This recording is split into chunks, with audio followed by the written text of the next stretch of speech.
Welcome, everybody, and thank you all for joining us here today. My name is Sabir Sultan, and I'm the Associate Director of the World Voices Festival and Literary Programs at PEN America, an organization whose mission is to unite writers and their allies to celebrate the power of the written word and champion the freedom to write. This is our 18th annual World Voices Festival, and since 2005, the festival has stayed true to its original mission, to celebrate the power of storytelling and literature and translation, and to convene global voices across borders, languages, and culture. Over the last years, PEN America has tracked an alarming rise in book bans across the United States, and our Freedom to Write Index tracked the cases of over 300 writers who were detained or imprisoned around the world for their writing or exercising their freedom of expression in 2022. Now is the time to be #louder together and to defend the freedom to write, read, and speak at home and around the globe. This week we'll honor the power of literature and celebrate the stories that illuminate and interrogate what divides us and helps us to imagine new futures. This year, we are proud to present over 40 events featuring more than 100 writers over 4 days of celebration, dialogue, and cultural exchange. For those of you who are new to PEN America, we are a member-driven organization. We have members in every United States state and chapter cities across the country, from Detroit to Tulsa and from Birmingham to Miami. We welcome all of you to help bring our mission to life. Check your program for more information on how to join PEN America as a member. We thank our members and our bookstore partner, McNally Jackson, for helping us share our author's wonderful work with you today. And finally, I want to share special thanks to the Mayor's Office of Media and Entertainment, the Department of Cultural Affairs, the New York State Council on the Arts, the National Endowments for the Arts, and Amazon Literary Partnership for their invaluable support of our work. Now, I am especially pleased to introduce today's Fireside Chat event, A Fire in My Head, and our speakers, Marlon James and Ben Okri, for an intimate conversation on Okri's work and his thoughts on existential creativity and the burning issues and obsessions that inflame writers working today. Marlon James' most recent novel, Moon Witch, Spider King, is the second novel in his Dark Star fantasy trilogy, Black Leopard, Red Wolf. The first novel in James's Dark Star trilogy was a finalist for the 2019 National Book Award. His novel, A Brief History of Seven Killings, was the winner of the 2015 Man Booker Prize. Ben Okri is a poet, novelist, essayist, short story writer, anthologist, aphorist, and playwright. He has also written film scripts. His works have won numerous national and international prizes, including the Booker Prize for Fiction. His books, published by other press, include the eco-fable, Every Leaf a Hallelujah, poetry collection, A Fire in My Head, novels Astonishing the Gods, The Last Gift of the Master Artist, and Dangerous Love, and a coming collection of poetry, stories, and essays entitled Tiger Work. So thank you all for coming today, and thank you to our guests for agreeing to take part in what promises to be a wonderful event. So without further ado, please join me in welcoming Marlon James and Ben Okri to the stage.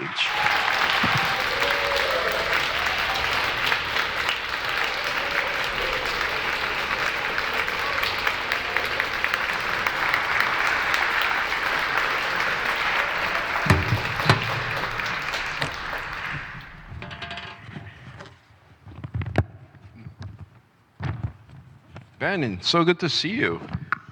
Good to see you. I think the last time I saw you, we were like, what? The only two black writers. I was going to say, we were like the only two black people in that room. No, not that room. It was What? Buckingham Palace. Oh, shit. All I remember is that I made out with my boyfriend in the Queen's bathroom, and I thought, this is probably not the first time homosexuality has happened No, in this absolutely palace. not. No, absolutely not. That's The where we Queen- have serious things to talk about. The Queen Mother apparently was very famous for saying, because she had these two gay servers of hers, she was famous for saying, well, I don't know what you two queens are doing down there, but this queen needs a drink. The Queens and their friends of Dorothy. which is what they used to call them. We're not going to talk about Friends of Dorothy or anything like that. We're going to talk about quite a few things, including Fire in the Head.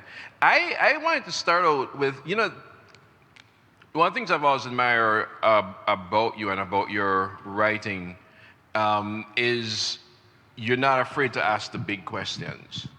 And sometimes you've actually gotten flack for that. What is it about, I guess, how we are now in the world that concerns you that you feel you need to write about?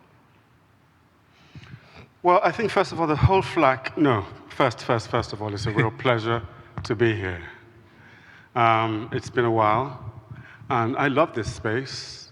And I want to thank Susan, Nozel, and Drew Manica for making this possible. This is my Penn International thing. I ran for president and came. Well, no, I didn't come really that close, but I did all right. I had a wonderful campaign. And, Penn International, Penn is my passion, like with James. And I also want to thank Judith Gurevich of Other Press for my being here. Now, back to the question. I think we went through a period of a kind of excessive irony in relation to the world, and it became awkward for writers to directly ask the big questions. We went through, I think it was one of the consequences of the two great wars, and that the impact that had on the intellectual atmosphere. But I came from a tradition in Nigeria, in Africa, where the problems were so pressing, they were so direct, they were so inescapable, that if you try to deal with them with irony, you will make no connection with anybody. Yeah. Because they simply will not get it, because the problems are so pressing. So you had to hide your irony as far as possible when learning to write behind these potent issues that people were suffering. Whether it was corruption, whether it was extreme forms of censorship, whether it was the ways in which the military bore down on the nation, you couldn't really hide your. So one key part of my training was actually looking directly, because I inherited it from all the great older writers, the Achebes, the Bessie Heads, the Shoinkas. That the writer, one of the writer's key jobs was to look directly at the difficulties and find a way to deal with them. Now you come to England, or you come to the West, where the ironic mode is deeply entrenched. And at first you come up against it. People say, well, because you're not doing the irony on the surface, that you can't do irony. It's this failure of the imagination whereby what is not present is not there, which is absolutely not true. Half of the time, what is most present is not visible. So it took me a while to sort of negotiate the complications of that. But still, the big questions are the things that I find inescapable. I can't get away from them. What it means to be here, the big issues of justice, the issues of invisibility. And I think we have to train people with 2 or 3 different languages to look deeply, to look indirectly, and to feel strongly. And I think we have that burden of 2 or 3 or 4 languages that we have to use at any given point. We're speaking to ourselves, we're speaking to this ironic universe, we're speaking to a complicated history. We have to have so many registers. And that means we're only read by a lot of people at any given time on one level only. Yeah, coming from Jamaica as well, we didn't really learn irony much. It's in your language already. Yeah, but this idea of a kind of ironic, sort of calculated distance from issues, particularly in what we call literary fiction, which, fair enough, doesn't exist in sci-fi or fantasy, where they're not afraid to ask, the big questions. I was read Fire in my head. It actually, I didn't actually think of literature. I thought of Stevie Wonder's Songs in the Key of Life. I'm going to make an album next. No, in the sense that... Can you see the cover already? Yeah. Kind of this big head, with a fire above Yeah, it. I don't know. It might look like Linton Kwesi Johnson's cover, though. No, but in the sense of again, a musician at the peak of his powers refusing to disengage with the world around him. You see somewhere that you talk about rewriting a book under the fire of the times. What does that mean? For you? Well, the times they are burning. I mean, everywhere. There's Grenfell, there's Notre Dame. There are fires all over the place. There's Ukraine. The age is burning. Do you think those two fires have anything in common? Yeah, they are symptomatic. They're symptomatic of a profound disregard that society and maybe even certain structures of society have about one, the ordinary people, and two, the issues of spirit in our time. I think they're different fires coming from different windows of the same house. Right. And they affect different people. And affect different people. Yeah. Yeah, and burn up different people. Yeah. Yeah. But the things I get from writing is writing that dares to restore us. It's one of the things I get from your work, and I thought about it because a lot of the people who do that work are honestly bad writers. What work is this? I'm not going to name it. It may have the word mist in the cover. I thought everybody would have gotten that. No, they haven't. Anyway, no, but the Oh, I think they've got it.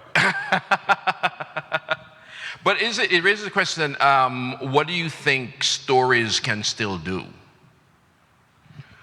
Well, stories can still do what they always did, Marlon. Yeah. Which is to awaken us, which is to turn us inside out, which is to challenge our dominant view of the world. Right. Stories can drop us down a level. They can raise us up a couple of levels. Stories can puzzle us. Stories can stop us and stun us and silence us. Stories can make us aware of things that we wouldn't normally contemplate, like grace, like courage. Yeah. Only stories can do these things. I think we're largely resistant, apart from the political arena, to the direct pitch. Right. In the political arena, because big things are at stake, our taxes, the state of the nation, and stuff like that, the direct pitch of politicians really gets to us. They don't need irony much. In fact, they very rarely use it. But apart from that arena, it's only stories. And that's because stories are such indirect things. Right. You know, they come one way, and then they enter us another way, and then they occupy us in another way. They're never what they seem to be. Stories are very strange. We think a story is one thing, and then 100 years later, it turns out to be another thing altogether. Yeah. And then another 100 years goes past, and then it changes into a completely different thing. This same one story just morphs and changes and keeps adapting itself to the times it's in. It's a very strange thing, but it has to be a story that endures. The ones that don't endure, they don't adapt, they don't change, they don't keep giving us a new facet by which to read ourselves. They remain really fixed in their own times, sometimes in a very powerful way, or in a too powerful way. They get fixed in their times. And 100 years goes past and they can't turn, like these giant trawlers that they can't. There isn't space enough for them to turn, and then they just die. They just die in our minds, and die on the shelves. The thing I was find interesting is what do you feel stories can tell us? I think stories can tell truths. I think stories can illuminate things that histories can't tell us. I have always, it's always interesting to me that supporters of literature, friends of literature, writers are always wrestling with the question, is this even important? Why tell stories? Why bother? And you know who never needed convincing about the power of storytelling? Enemies of stories. Of course. Enemies of literature need no convincing. No, they get it. They get it straight away. I was saying, Sarah Palin has probably never read a book, not even the one she wrote. Yeah. Absolutely. But she knows enough about the power of storytelling to try to get her librarian fired. Yeah. I mean, most dictators I know never read books. No, but they know enough to burn the books first. Absolutely. There are a couple of really literate ones, and they're very subtle in their relationship with books. But the ones that don't read, they are really the most powerful advocates against stories. Yeah, so it's funny that enemies of stories know their power, but friends of stories sometimes don't. And sometimes the makers of stories don't. That's true. Yeah. Yeah. Sometimes we lose faith in this mysterious thing. I guess, And I'm not sure why we do. I think we have becomes. I think sometimes irony is easy. Yeah, I think also irony is sometimes curiously disempowering as well. You can get so ironic you can actually lose the meaning of your punch. Yeah, it's cleverness as something. What was I going to ask you next? I'm all over the place. So you have one of your books that have entered the U.S. market this year, Last Gifts of the Master Artist, actually started out as a different book. And you went back and revisited it, reshaped it, rewrote a considerable amount of it. What led you to do that? And because I'm trying to think of a precedent. The only thing I can think of is Margaret Duras, when she sort of rewrote The Lover as the North China lover. But what made you want to revisit that book and then come up with something else? There are some great precedents, but if I go into the precedents, we'll be lost in them. It was originally published as Star Book in 2007. Right. And when I wrote it as Star Book, it was kind of meant to be this big counter-narrative to the one-sided story of the slave trade. Right. Because the slave trade story has always been the blacks arrive, and that's when the story begins. That's when the trauma begins. That's when the suffering begins. That's when the for want of a better word, crucifixion. Yeah. That's the beginning of my history class in Jamaica. It starts with slavery. There you go. And all the great novels that I've read start with that. And I was like, hang on a minute, that's not where it began. It began there on that continent. And it didn't begin like this. It began with tremendous riches of the spirit. It began with storytelling, with magic. It began with love. It began with art. It began with a people at home with themselves. It began with a people conflicted by themselves. It began with the history that is the history of all people in their own lands. You know, and I wanted to tell that story that was both magical and tragic and enlightened and beautiful and full of pain. I wanted to tell that story of the folks in their own land before that history was broken.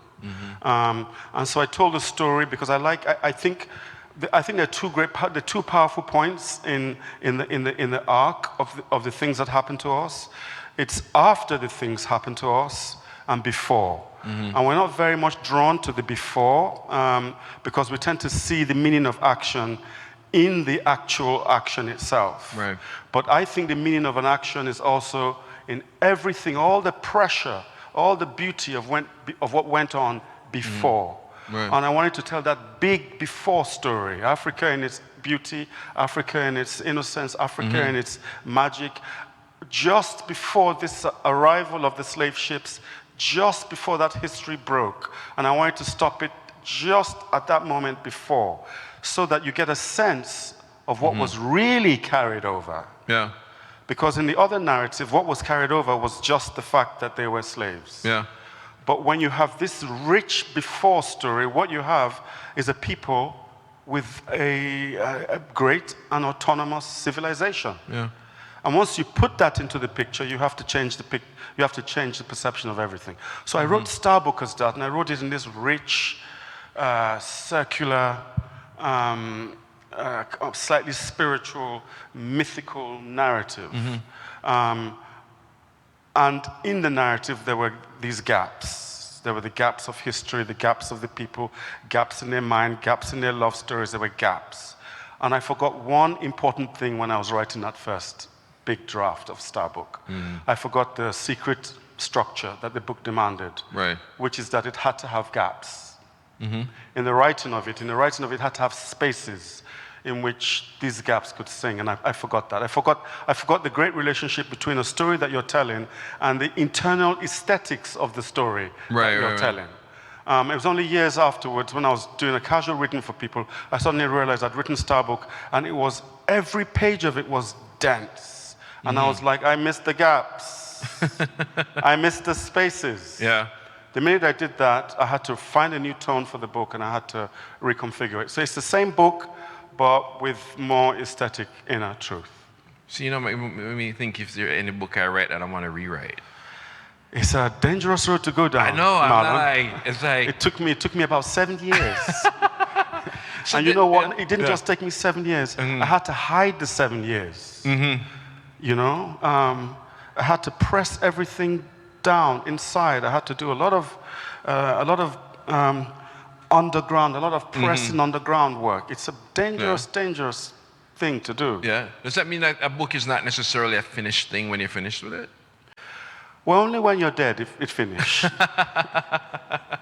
Because anything can still happen. Oh God! Until your estate gets somebody to go in and change all the bad parts so it's politically correct. You could leave notes. You could leave elaborate notes. Be like Roald Dahl and then be all polite now. It's funny,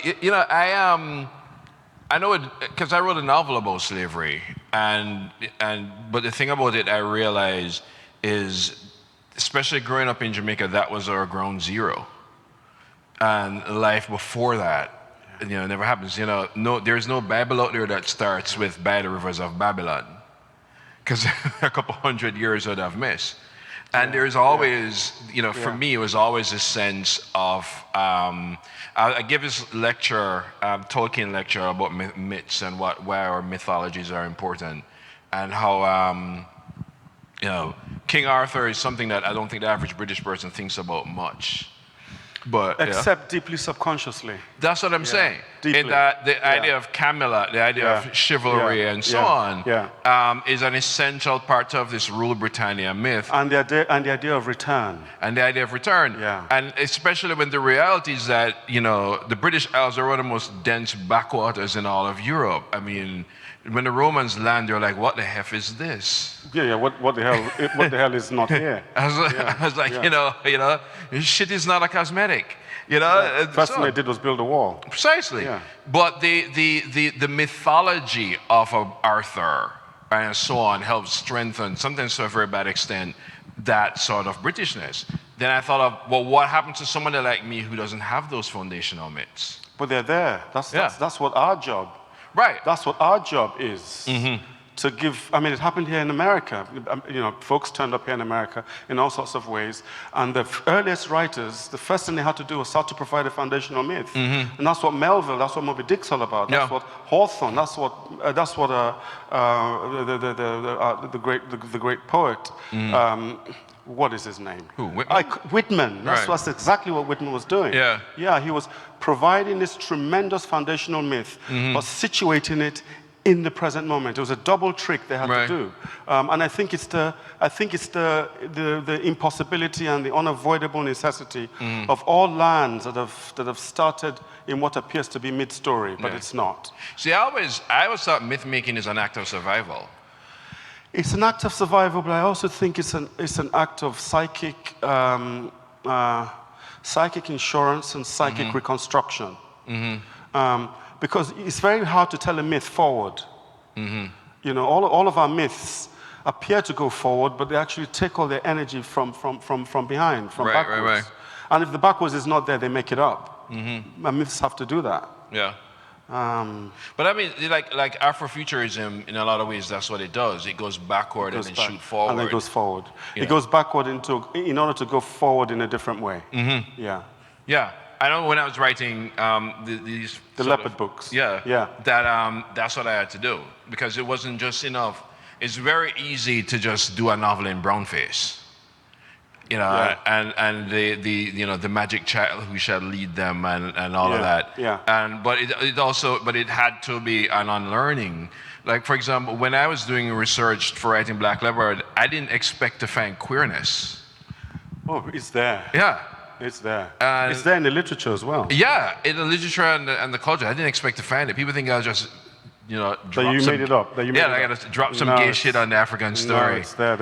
There's all kinds of queernesses in the African story. Yeah. It's You have tribes where it is important at certain festival dates for men to dress heavily as women, and it's part of some kind of ritual balance. You see them where they dress and it's not a cross-gender dressing.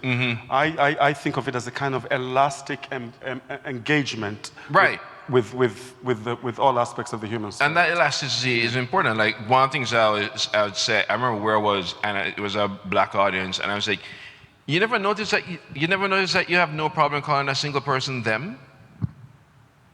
It's like, everybody said them. Yeah, multiplying one person. Yeah, we've always been doing it. Yeah. I know Mark has he kind of disliked the term magical realist, which has also been applied to you sometimes. Lazily. Yeah? Yeah. What's lazy about it? What do you think? Well, I think magical realism is a very particular thing. It's acquired an international dimension, but it's a really, really particular thing. Yeah. And if you actually study quite carefully, it's also in many ways a brief. It's a brief thing. We think of Alejo Charpentier as being one of the fathers of that. Right. And we think of he came up with the term, I think. He came up with the term. There was somebody else that came up with the term in relation to German painting in the 19th century. So it's an old term applied to, I think, the poetic effect of surfaces. But the specificity of magical realism, I think, has to do with, for me, the problematic denial of indigenism.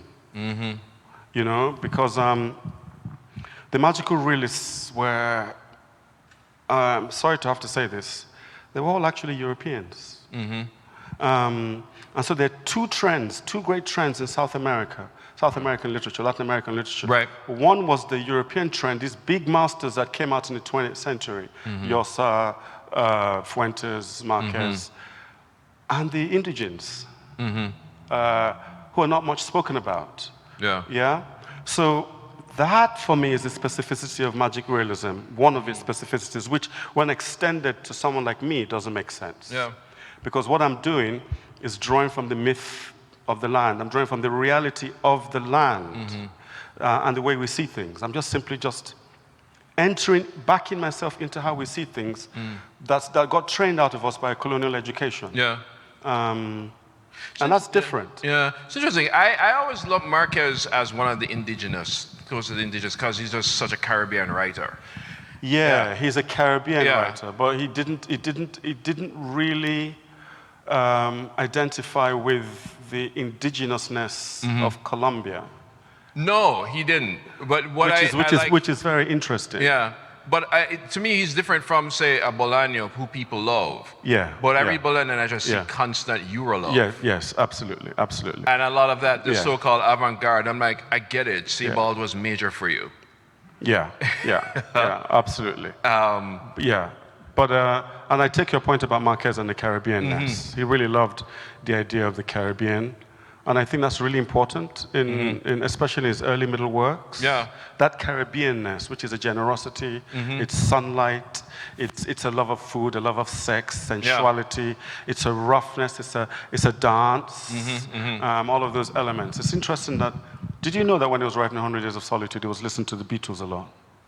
Really? I did not know that. I was a bit shocked when I discovered that. Shit. I need a moment. Yeah, that's how I felt.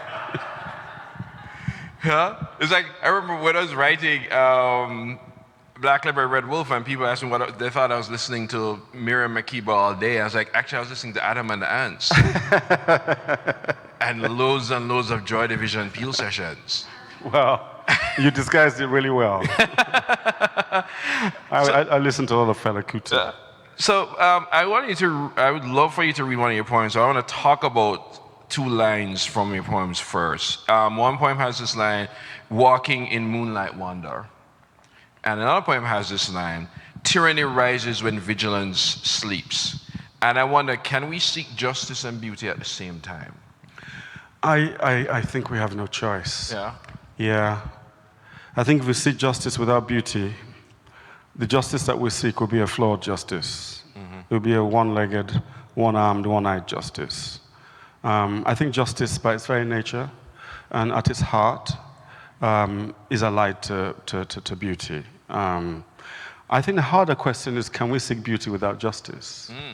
That's a tougher question. Yeah. And I think that's the question of the Western right in the 20th century. When I came to England, that's what I saw. I saw writers seeking technique, seeking beauty, not so much concerned about justice. They didn't have to worry too much about justice. Yeah. We had to. We had to because of the smell of everyday realities. We had to. And I brought that as my training to England, and it took me a while. Okay, then you discover there's some left-wing writers, but you find that they seek beauty and technique in their work, and then they march in their daily lives. And the two things don't often come together. Right. So to seek beauty, to seek justice without beauty, I don't know how you can do that as a writer.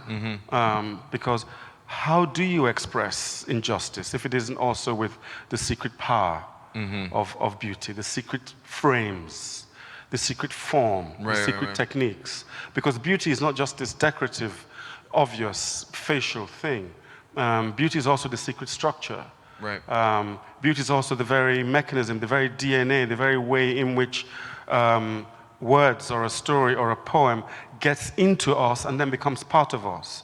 And if it doesn't become part of us, it can never have any effect. Right. And we have many powerful things that we read and they bounce off us and they bounce right back out. And they're too strong, they're not gentle enough, or their DNA is not sufficiently altered enough so that it actually enters into the way in which we think. It's the works that leak that really have their real power.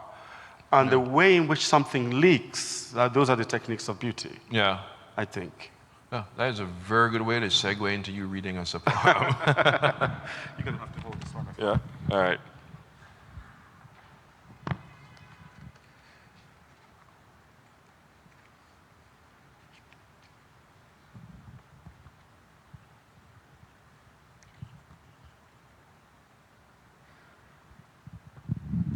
I love the stillness before a poem is read. The poem I'm going to read is called, have we agreed it's going to be Breathe in the Light? Yeah? Breathe in the Light? Yeah? It's going to be called Breathe in the Light. And I don't need to mention, really, who the poem is for. I think you'll get it as I'm reading it. Because I didn't put anything here. I just called it Breathe in the Light. You died gently, without fighting what was murdering you. And maybe that's why your death moved us so deeply. Maybe at the end there, your life seemed a wasted thing with 3 jail terms behind you as you went to the shop to buy something with a $20 counterfeit bill. The store owner called the cops on you for $20. I dread to think how he must feel, knowing that his call, in effect, led to your death. We make too big a deal about death. It comes and it's over. It goes into the air, into the earth. It rarely changes life. But all through that last hour, as the police manhandled you, twisted your arm behind your back, forced you to the ground, and one of them, the weirdest of them, stuck his knee on your windpipe and took no notice as you whispered something 16 times. The 2 other officers simply stood there, witnesses to the law, killing the law, while concerned citizens attempt intervention without power. You didn't see all that, Maybe all you saw were the final moments of your leap, when on the school team you were going to touch the sky and touch the world. Your leap back then, how full of promise, full of the power to help a team win. Life afterwards was a long fall into the abyss of America, where to be black is to make an early pact with death. Not your own death, but the death that's always waiting for you in the blackness of America. Maybe you saw all that, or remembered you at a friend's wedding.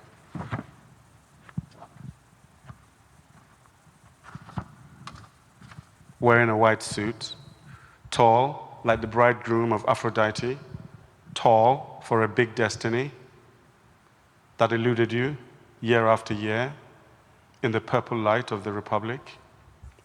And all those roads, all those failed promises brought you here with your neck beneath the knee of a policeman, the breath of life fading from you like the fragrance from the autumn roses.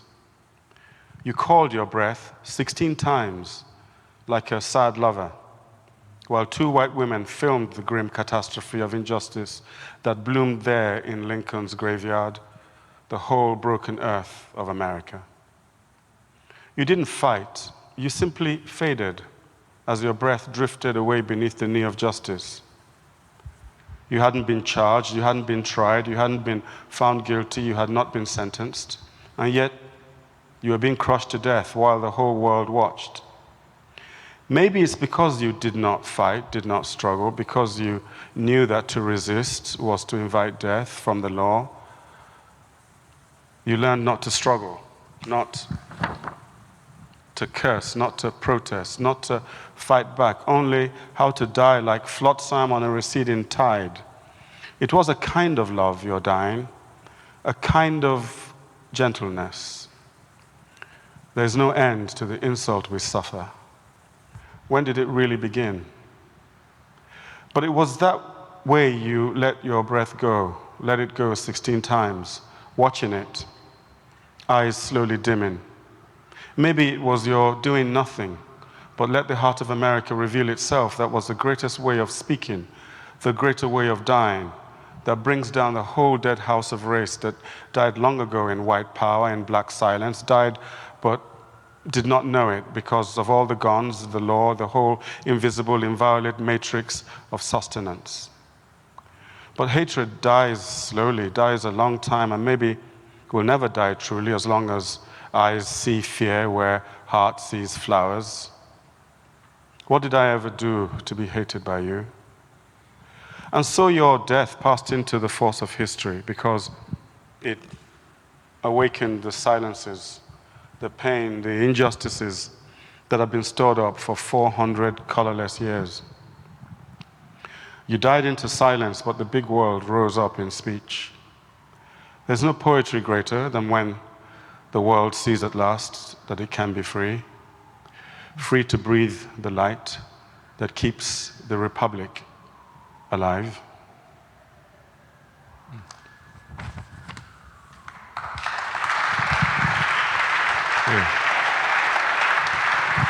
Thank you. George Floyd was murdered, what, nine streets down from where I live. Wow. Where I used to live in Minneapolis. Same street. And I was like, and usually when I say it could have been me, I say it in an abstract sense. But in that sense, I mean, I live on Chicago Avenue. Yeah. It really could have been. And you could have had a counterfeit $20 bill. Precisely. Easily. Yeah. It's you know, how I've always been curious though, because I've actually asked a lot of people outside of America what was the impact of that moment. I think it was one of those moments in contemporary world history. I know it's faded now from people's minds because that's what happens to big events. That's what happens to big moments. Mm-hmm. Time drains the apparent significance from them, but you know the significance remains. Mm-hmm. And outside America, in Europe, in England, it was a huge moment. moment. It was a huge moment because we're all riveted on our phones and our television screens. It was as if this thing that everyone had suspected for a long time had at last become unavoidably visible. But that wasn't the thing that was powerful about it. What was really powerful about it was the way in which people of all classes, all colors, all sexual orientations came together, kind of rose up in a kind of a spontaneous act of solidarity with this guy, with this person. Yeah. And it happened in America and it spread throughout Europe. I mean, in Spain and in France, in Germany, people were marching. In England, it was a spine-tingling moment. Yeah. It was a moment for us in terms of race, in terms of truth, in terms of justice, in terms of solidarity. It was a moment as big as any of the big moments that have happened this century. Yeah. And it was a shift moment. We really thought, for one moment, that the world was going to be different. And it is a little bit different. Yeah. You know, we're not asking questions of the police, even in England, that we weren't asking before. Yeah. It's changed and shifted all kinds of things. Corporations and states and governments now have to deal with the issue of race. The royal family have to deal with the issue of race. They've been able to get away with not looking at it. Yeah. Now a black woman who's spoken to am I getting those 5 fingers? Yes, I am getting 10 fingers. 10 fingers. I just multiplied it there. When it wasn't spoken about, suddenly a black woman spoken to in the wrong way, gets magnified in the news. It changed the temper and the temperature in a good way around race. Now we hear that it's got diluted. That's not important to me. Yeah. Because something came out of this bottle of the human spirit. I always wonder though why certainly here usually writers and artists respond with a certain sort of confusion or a certain sort of crisis, like, do we write about it? What do we say about it? I know. I find that puzzling. But then, like I said earlier, my early training as a writer was in the fires of Nigeria, and the writer being perceived as having to be at the forefront of justice. It's just something we inherited because of colonialism. Yeah. And so that's always been a part of me. That's not changed. Yeah. So when I see the confusion of writers, should we write about it? Should we not? Should we be ironic about it? Should we be really indirect about it? I'm like, good luck. And I just throw a punch from my spirit, because that's what you have to do. Yeah. And how does one write a poem like that? You just jump in. You just jump in like a fool. Yeah, you have to. You can't. You can't. It's almost as if it's that line in Crime and Punishment where it says Raskolnikov acted without thought. Yes. Yeah. It's like you can't think or second guess. There's no proper way to jump into a poem. There is no polite way to jump into a poem. No. You still think of yourself primarily as a poet? Yeah, I do. Yeah. Because poetry is not just meter for me and rhyme. Poetry is the secret structures. Poetry is a whole indirect stance of the spirit. Right. It extends to the paintings that I do. It extends to the nature of the conversation that one has. For me, poetry is a way of being. Right. And so it infects the novels, the plays, the essays. It's just an angle. It's a tilt. Yeah. But meter is easy. Yeah. The tilt is difficult. If your body can't tilt, you're stuffed. Yeah. Or you're drunk. Or you're drunk. Yeah. This might be just my perception, but I also find that in a lot of ways your poetry is in some ways more direct than your prose. Yeah, that was deliberate. Yeah. That was deliberate. It's the other way around. Yeah, it should be the other way around, but I noticed because everyone else was doing it the other way around, I just felt that maybe they were missing a trick. And also I took a cue from the great African Russian poet Pushkin. And Pushkin's poetry is crystalline in its beauty and its directness. You look at this great Russian poet. You put Pushkin next to Keats, and Keats looks overdressed. And I like that about Pushkin, the way in which the poetry. Is it poetry? Is it not? But when you go back to the lines, some things are doing things that you didn't see the first time. Right. And I like that secret poetry rather than the obvious poetry. Right. Yeah. I know I've bristled against this. I was just reading a recent interview where people are still trotting out the old post-colonial term. What do you think about that term? Which one? I can't remember which article it was. They're calling it a post-colonial writer. I think you said maybe not. Yeah, I had 3 posts attached to me. None of them traveled very far. The post-structuralist, post-colonial, post-modern. I'm like, just go to the post office. Yeah. Already. I don't know. I think those labels imprison the mind. If you wear them, if you accept them, and you sit down to write, your hand's dead. You've lost. You've lost your spring. You've lost your surprise. You've lost your leap. Already. But I also think that I think it's inevitable. I think you're either where you are in history or you're not. Yeah. It's like what Borges said about the Argentine writer. You're either Argentine or you're not. If you have to put the Argentinian there, then you're faking it. Yeah. You're being an actor. So you're either post-colonial or you're not. You're either post-structuralist or not. You don't have to put it in there. If you put it in there, you're performing. You're being an actor. Yeah. I mean, my problem with post-colonial, of course, is that it still says colonialism as a context. Exactly. And I remember the first time I read Famish Road, I come from a very British kind of primary school. I didn't know that. Upbringing. Yeah, the Woolmer's Boys School. Oh dear. Oh yeah. Right. We're very proud of ourselves. I know. It shows. Yeah, but it's the reading that novel. I remember being the British schoolboy part of me being kind of outraged by it. Of course. They're meant to be. Yeah, it's not just characters, but also structure and form, and the idea of the protagonist and his temporality and the spirit child, and just the way in which it was for me one of those books that liberated not just my writing, but also my reading. Yeah. You remember writing that? You remember the process of going through writing that book? Yeah, I do. It was a nightmare. It was a nightmare. Did you have to unlearn anything to write it? I had to unlearn everything. I figured, yeah. I had to unlearn everything. The whole what we've been taught about ourselves, our history, the way you're supposed to tell stories, the language, the sequence of one word after another, the way stories are supposed to be shaped. I had to. Because by the time I came to my second novel, I sort of realized very, very quickly that the life that I grew up living and the stories that we're telling about those life and the structure that we use in those stories did not fit. Right.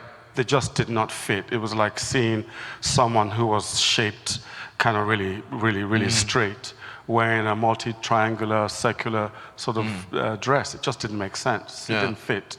This did not represent that. So I had to find a new structure and a new language and a new kind of story to catch the secularity, the evanescence, the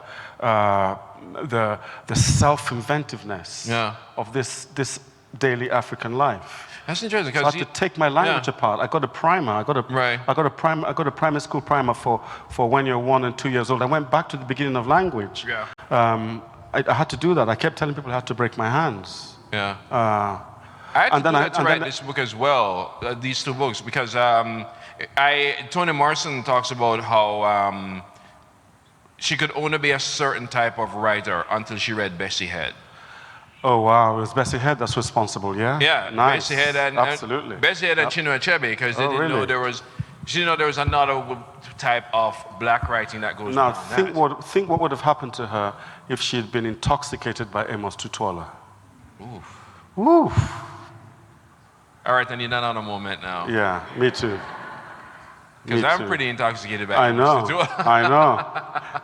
It shows in a good way. Yeah? Thank you. I remember one conversation we had. Do we have 1 minute? I remember one conversation I want to just pay a little tribute to you here. A very moving conversation. You were talking when you were preparing yourself for the research to do your leopard book. You say you wanted to find a language. You wanted to go back in language and get rid of the Greeks and the Romans and get rid of the English and the Elizabethans, and you were looking for a language to go back, to sort of go back to Africa and find a new way to spring this story. I was very moved and impressed by that. Yeah. The fact that you could conceive that quest and that stripping, that shedding, what they call in jazz, wood shedding. Yeah, I had to.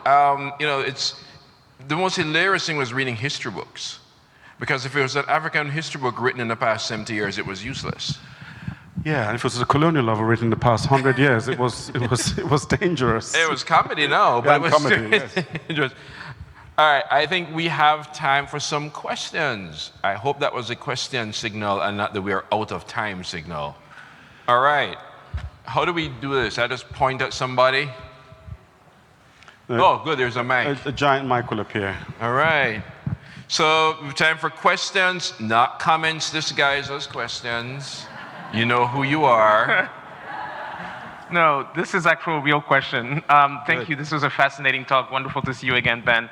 I remember when President Jovenel Moïse was assassinated in July a couple of years ago, in 2021.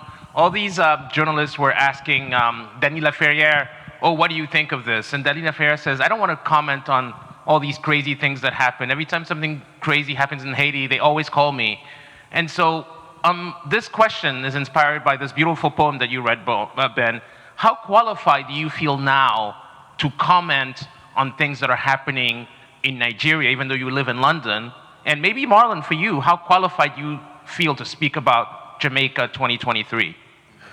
Well, if I can live in England and write a poem about George Floyd, I think I already earned a qualification just right there. If I can live in England and write about the burning of Notre Dame in flames, I think the qualification is something you choose.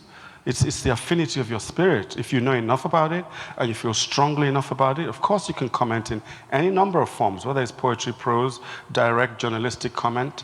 Yes. The only thing that you can't really do is to comment in absolute ignorance. And I'm not just talking here in the comment in terms of history. I'm also talking about when we're writing about people. I have European friends who say, I've lived a long time in Madagascar or in Kenya, and there's all these stories I want to tell about the place and about the people. Can I do it? And I say, of course you can do it, on one condition. And there's always a big pause. It's like, what condition is that? I said, so long as you can see the childhood of the people. If you can't do that, it goes back to what we're talking about, myth. Yeah. Because,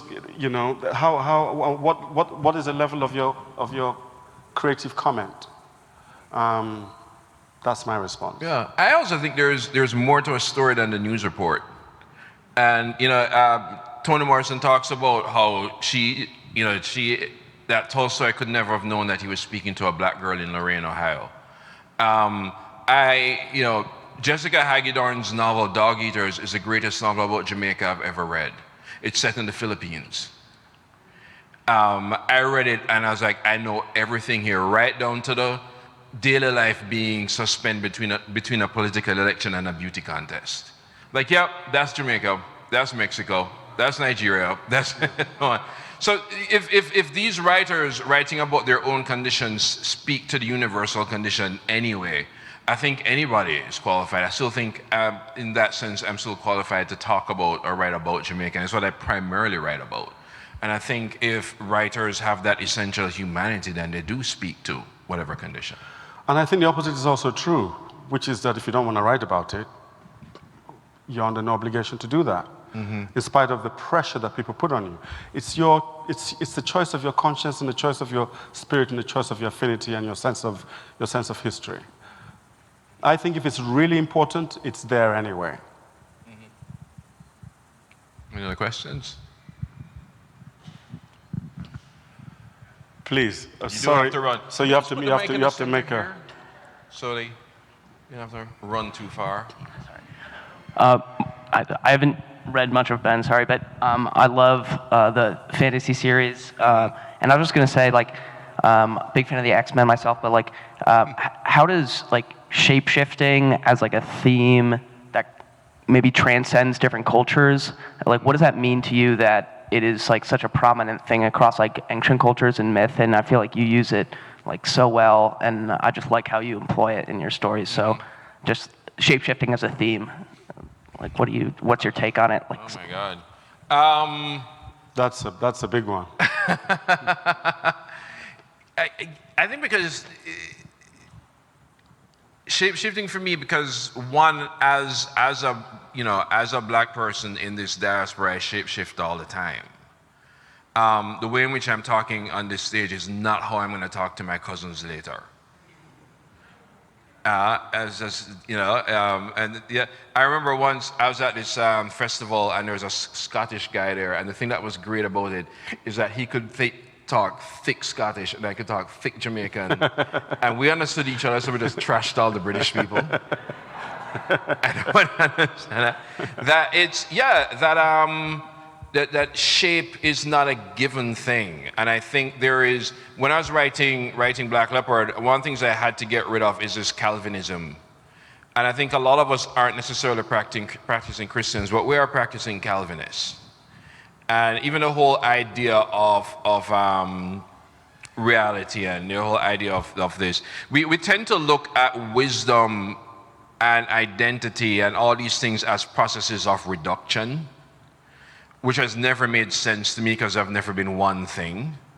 And I think going back to characters who are shapeshifters, people who live in these worlds and multiply these identities and go on where they just reject the idea of it being any one thing, is something that certainly was the only way I could write a story, because I had to shapeshift to write as well. And it become also, even when I'm writing characters who are gunmen, they also shapeshift. They come to America and it's a different identity. Some of them suddenly they're queer or they're whatever. That kind of thing has always been sort of a fundamental part of the story, who I am and how the stories I tell.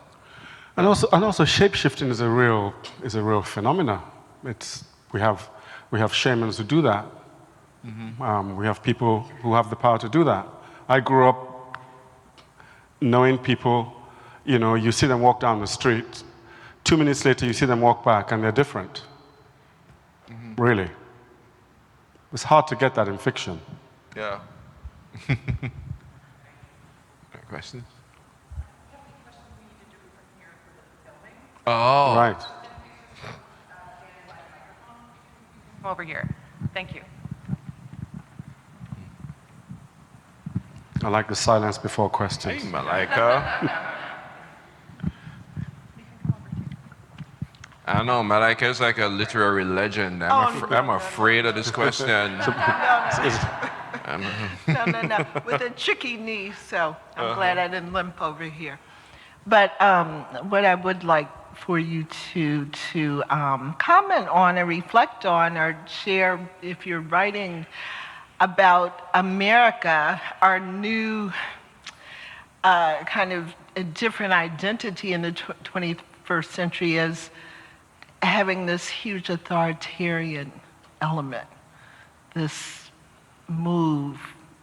Those of us who are here didn't expect that our society would have such a strong authoritarian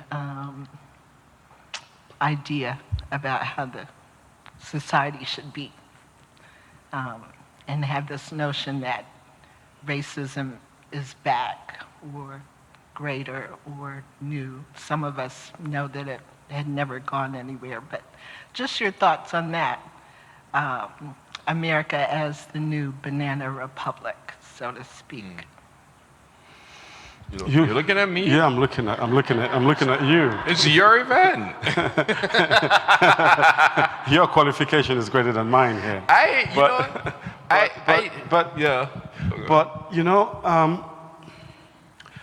That is such a big and important question, and I'd like to tackle it from the point of view of myth. I'd like to tackle it from the point of view of how a people become who they are, and how a people see themselves, and how the relationship between a people's myth and the acquisition of power And by myth here, I mean the myth of race, because the myth of race is part of the myth of identity. We have it, it's not just here in America, we have it in what seems to be homogeneous societies like Nigeria. It's there too, there's a myth of tribe.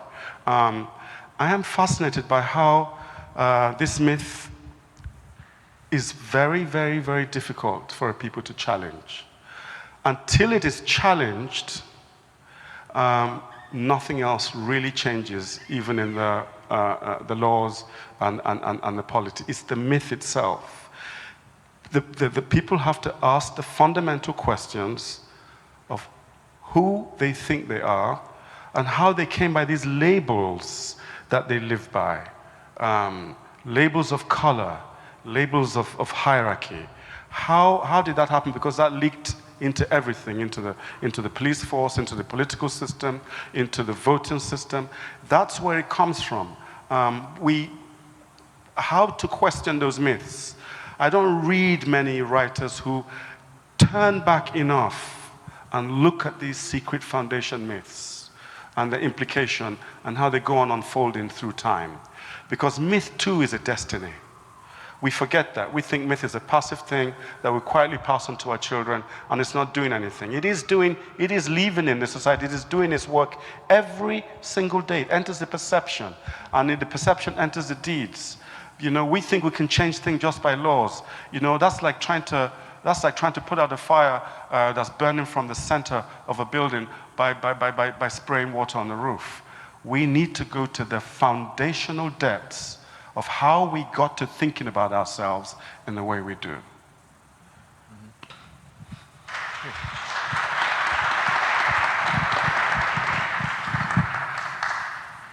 Thank you for a wonderful conversation. I promise it's not an observation masquerading as a question.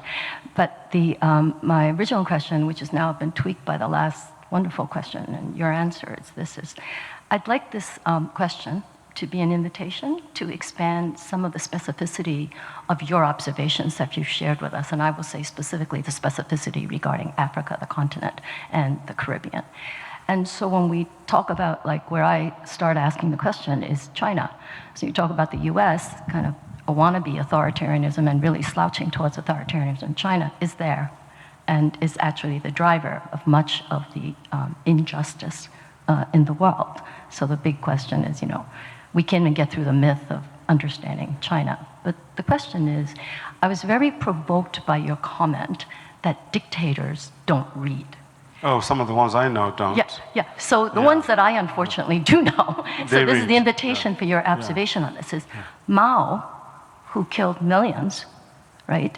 It really destroyed 10 years of chaos and bloodshed, wrote poetry. And I must say... So did Stalin. Yeah, and Stalin. Yeah. And Hitler loved animals too, as a vegetarian. So he wrote poetry, Mao. And Xi Jinping is very well read. And so they are read.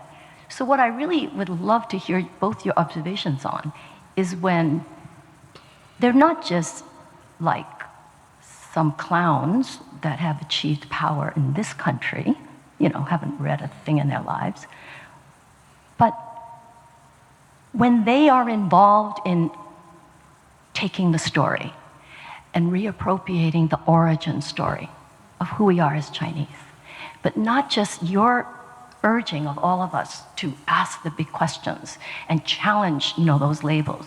The consequence of doing that in China is deadly, and it's still being done, and that's why I love PEN, because it's supporting all the voices that are doing that. But it's like there's a real consequence.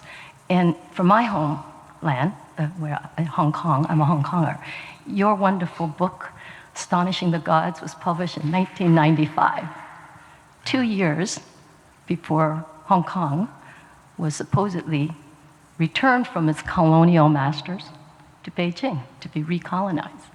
And so it wasn't invisibility, which you've written powerfully about. It was about the beginning of erasure of our language, our culture, and you can see it now. So what do you think about this when storytelling and myth making is appropriated in a very powerful way by those with power. Because I've heard about justice, I've heard about beauty. We haven't talked about power. So I'd like you to say something about, like, what do you think about power in that they are writing the origin story of China, and it's not even based in facts. Yeah. We're talking about really fake facts here. Absolutely. Yeah, so I'm curious about, like, the big story. Power needs myth. The big story, and that's why they created this Yeah, myth, and yeah. no one's allowed to challenge the myth. Yeah. So I'd love to hear your comment. Yeah, no, power needs myth. Power can't survive. Power can't be power without the appropriation of myth. You see, power without myth is a naked, very naked, obvious brutality. And this is why I keep going on about, we talk about myth in such beautiful terms. And I say myth is a two-sided monster, an angel. One side of myth is toxic, dangerous, horrible. All you have to do is look at places like Rwanda, look at Biafra. I mean, the Biafrans were killed not just on the altar of tribalism, they were killed on the altar of myth. Power needs myth in order to work, in order to function. Power needs to make myth, and then power needs to impose it, and then power needs to teach it. And in China, as well as I do, that the Little Red Book was something everybody had to read. You had to read it, and it had to become part of your thinking, and it had to become part of your DNA, part of your myth. You had to. Once you did that, then power could actually, by one movement of his hand, everybody responds in a certain way, because everyone has internalized this myth. Myth is the gel. Myth is the secret by which these things are swayed. The myth is working here right now in America. I mean, I could comment on it in all sorts of complicated ways. How do we challenge it when there are consequences? Well, this is why writers end up being very devious. We end up telling stories about the thing that we're telling about, and it's not the thing we're telling about, it's something else. We write a story about a teaspoon. I will make it a whole long novel, it's all about a teaspoon. And, the authority figures read and say, well, what the F is this person doing writing this thing about a teaspoon? But everybody else knows that you're writing about a teaspoon because, well, you want to say something about the way people eat or don't eat. We end up finding devious ways in which to speak 3 or 4 secret languages to people, in which to send a message to the future that, hey, we're being killed, we might be decimated, but this is what happened to us. I'm sorry I can't speak directly, but this is what I'm doing. Don Quixote seems to be one kind of story, but it is also another story about a certain kind of tyranny that's at work in the land. Don Quixote is a pen novel in many ways. So that's what writers do. When the consequences are impossible, we shapeshift in our writing. We tell stories about seemingly inconsequential things. We tell stories within stories. The storytelling itself fractures because we have to sing this song that passes through the ears of Cerberus, and sends the dictators to sleep with its moving melodies. But when we've got past it, gets to the people, everybody knows what we're really talking about. And what's the purpose of that? To secretly keep the spirit of the people alive. To secretly prepare for the day when we are ready, we understand what's happening to us, so we can get up and march together and turn the whole system upside down. But people's spirits have to be kept alive, and that's what myth does. So against this big myth of power, what we writers do, we write another secret myth of the undermining of power. It's all we can do in those circumstances. Power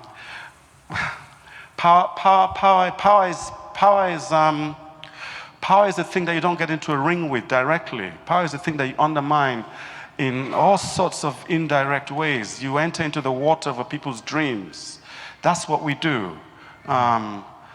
This is something I learned growing up, living through various little bits of tyrannies in Nigeria. That's what you learn to do. You learn to write with the left hand. You learn to write with your feet. You learn to sing songs inside out, but always sending a secret message. Yeah. To the future and to the people and to history. Yeah. Ladies and gentlemen, Ben Okri. Thank you.